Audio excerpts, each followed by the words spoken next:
अस्सलाम वालेकुम dear students, कैसे हैं आप सब। I hope you are fine.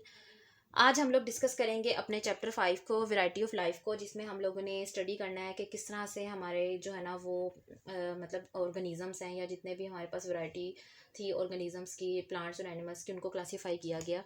इसको पढ़ने से पहले हमें ये पता होना चाहिए कि हमारे अर्थ पे जो है ना वो वैरायटी ऑफ ऑर्गेनिजम्स मौजूद हैं, जिसमें बहुत सी स्पीशीज़ प्लांट्स की भी डिस्कवर हो चुकी हैं और बहुत सी स्पीशीज़ हमारे पास एनिमल्स की भी डिस्कवर हो चुकी हैं। ठीक है, अगर हम लोग देखें तो ओवर 1.5 मिलियंस जो है ना वो स्पीशीज़ हमारे पास जितनी भी एनिमल्स हैं उनकी जो है ना वो नोन है। इसके अलावा अगर हम लोग देखें तो 5 मिलियंस या ओवर 5 लाख के स्पीशीज़ हमारे पास प्लांट्स की भी डिस्कवर हो चुकी हैं। बायोलॉजिस्ट इनको जो है ना डिस्कवर कर चुके हैं। अब इतनी ज़्यादा स्पीशीज़ थी, इनको क्लासीफाई करना, क्योंकि हर स्पीशीज़ जो है ना वो एक दूसरे से डिसिमिलर थी। बहुत सी स्पीशीज़ ऐसी थी जिनकी करेक्टरिस्टिक्स एक दूसरे से सिमिलर थी और बहुत सी स्पीशीज़ ऐसी थी जिनकी करेक्टरिस्टिक्स एक दूसरे से क्या थी, डिसिमिलर थी। So need of classification system भी हुआ, मीन्स के क्लासिफिकेशन सिस्टम की एक ज़रूरत मौजूद हुई, मतलब कि एक ज़रूरत फील हुई। उन्होंने क्या किया कि उन्होंने जो है ना वो लार्ज कलेक्शन जो है ना डिसिमिलर फॉर्म्स की इकट्ठी की और उनको एक सिस्टम के तहत जो है ना वो क्लासीफाई किया, और क्लासीफाई एक रीज़नेबल मुनासिब वे में जो है ना उन्होंने स्पीशीज़ को क्या किया, क्लासीफाई किया।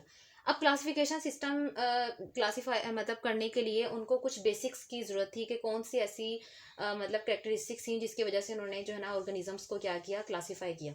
तो सबसे पहली जो थी वो उन्होंने कहा गया कि जितने भी ऑर्गेनिजम्स थे, ठीक है, उनका आपस में, जितने भी इंडिविजुअल्स थे उनका आपस में रिलेशनशिप डिपेंड कर रहा था, उनकी सिमिलैरिटीज़, उनके फॉर्म्स और स्ट्रक्चर्स। इसके अलावा जितने भी ऑर्गेनिजम्स थे उनका आपस में एक दूसरे से क्या रिलेशन था और ऐसे कौन से पॉइंट्स थे एवोल्यूशनरी हिस्ट्रीज के जो एक दूसरे से मैच कर रहे थे। ठीक है, और कुछ ऑर्गेनिज्म जो है ना वो एक दूसरे से बहुत ज़्यादा क्लोजली रिलेट कर रहे थे अदर स्पीशीज से। ठीक है, जैसे कि यहाँ पे आप लोगों के पास एग्जांपल दी गई है स्पैरो की, कि स्पैरो भी जो है ना वो फ्लाई करती है। अगर देखा जाए पिजन्स भी फ्लाई करते हैं, इंसेक्ट्स भी करते हैं, लेकिन जो स्पैरो थी वो बहुत ज़्यादा क्लोजली रिलेटेड कर रही थी पिजन्स से एज कम्पेयर टू इंसेक्ट्स। सो उनको जो है ना फिर एक कैटेगरी में रखा गया। अब बायोलॉजिकल क्लासिफिकेशन को अगर हम लोग देखें तो बायोलॉजिकल क्लासिफिकेशन में भी बायोलॉजिस्ट ने जो है ना क्लासीफाई किया ऑल थिंग्स को ग्रुप्स में, और उनकी कुछ सिमिलैरिटीज़ की बेस पे उनको जो है ना क्लासीफाई किया। सबसे पहली जो सिमिलैरिटी थी वो साइटोलॉजी थी, दूसरी थी फिजियोलॉजी, तीसरी हमारे पास होमोलॉजीज, फिर जेनेटिक्स थी, फिर हमारे पास आई कंपैरेटिव जो है ना वो बायोकेमिस्ट्री थी, और लास्ट पे जो हमारे पास थी वो हमारे पास थी मॉलिक्यूलर बायोलॉजी। इन चीज़ों को देखते हुए उन्होंने क्या किया, जितने भी स्पीशीज़ थे उनको क्लासीफाई किया। अब ग्रुप्स और अगर लेवल्स को देखें क्लासिफिकेशंस के, तो उन्होंने सबसे पहला जो बनाया, उन्होंने क्या किया कि जो लार्जर ग्रुप थे उनको जो है ना किस में कर दिया, स्मॉलर ग्रुप में उनको कन्वर्ट कर दिया। इसके बाद उन्होंने बताया कि जो स्पीशीज़ हैं, स्पीशीज़ आप लोगों के पास बेसिक यूनिट है क्लासिफिकेशन सिस्टम का। अगर हम लोग वैसे देखें तो स्पीशीज हमारे पास स्मॉलेस्ट यूनिट है और ये बेसिक यूनिट है क्लासिफिकेशन सिस्टम का।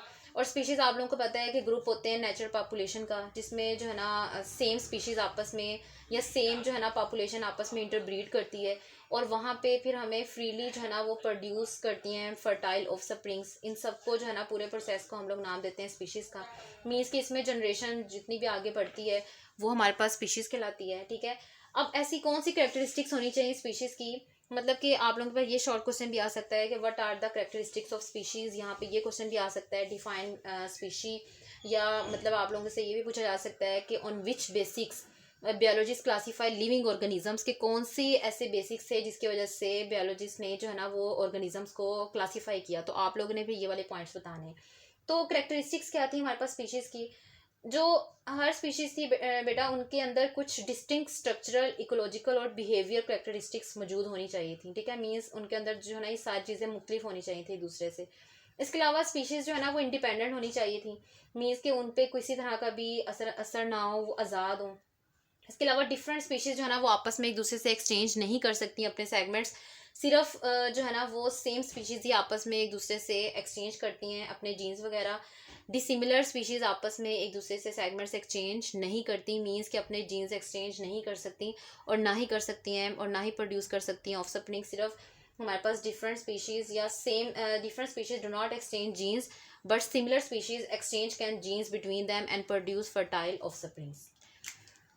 हम लोग बात करें अपने यूनिट ऑफ क्लासिफिकेशन सिस्टम की, तो इसमें जो सबसे लार्जेस्ट किंगडम आप लोगों के पास है, लार्जेस्ट यूनिट जो है क्लासिफिकेशन सिस्टम का, वो आप लोगों के पास है किंगडम। ठीक है, मीन्स के किंगडम को आप कह सकते हो कि ये लार्जेस्ट यूनिट है किसका, क्लासिफिकेशन सिस्टम का।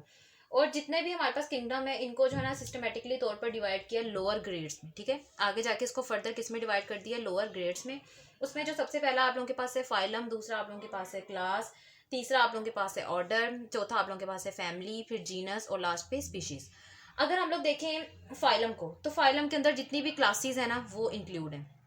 क्लास को देखें, क्लास में जितने भी ऑर्डर्स आते हैं, ऑर्डर्स में देखें तो आप लोगों के पास आती हैं फैमिलीज, फैमिलीज में देखें तो जितना भी जनरा या जीनस है वो उसके अंदर इंक्लूड है। जीनस को देखें तो बेटा जितनी भी स्पीशीज़ हैं वो आप लोगों के पास आती हैं, और स्पीशीज़ आप लोगों के पास जो है ना जितने भी इंडिविजुअल्स हैं वो आप लोगों के पास इसके अंदर इंक्लूड होते हैं। और अगर आप लोग बेसिकली देखें तो स्पीशीज़ आप लोगों के पास एक स्मॉलेस्ट यूनिट है क्लासिफिकेशन सिस्टम का।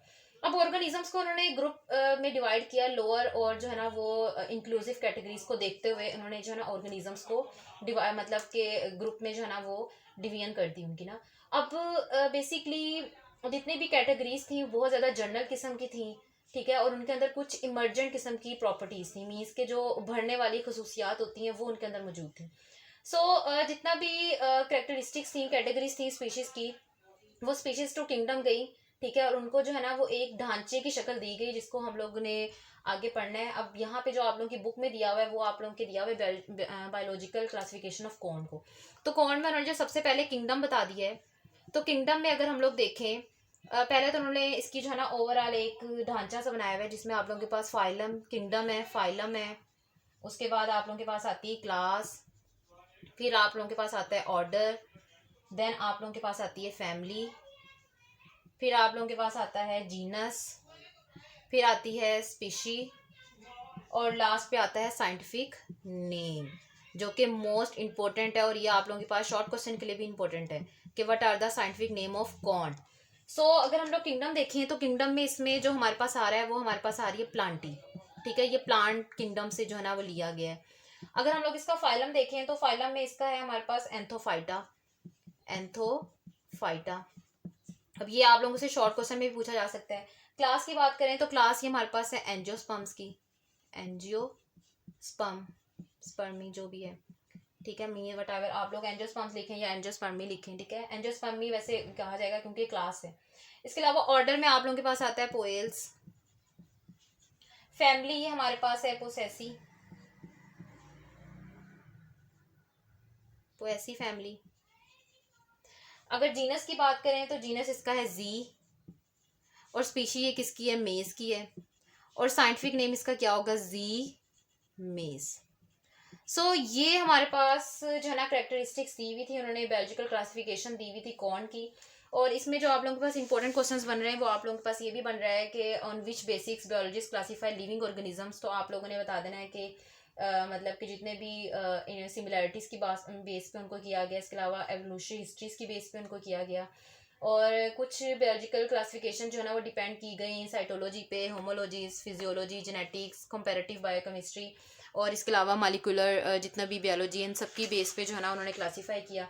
और इसके अलावा आप लोगों से ये भी पूछा जा सकता है name the units of biological classification of corn. तो आप लोगों ने ये सारे बताने हैं इसके यूनिट्स, और आगे इनकी क्लासिफिकेशन भी बतानी है। यहाँ तक तो हम लोगों ने इसका इंट्रोडक्शन पढ़ा है अपनी जो है ना वैरायटी ऑफ लाइफ का, कि किस तरह से हमारी वैरायटी ऑफ लाइफ जो है ना वो अकर हुई, किस तरह से उनको क्लासीफाई किया गया। नेक्स्ट लेक्चर में हम इंशाल्लाह नोमेनक्लेचर को स्टडी करेंगे डिटेल से। तब तक के लिए अल्लाह हाफिज़।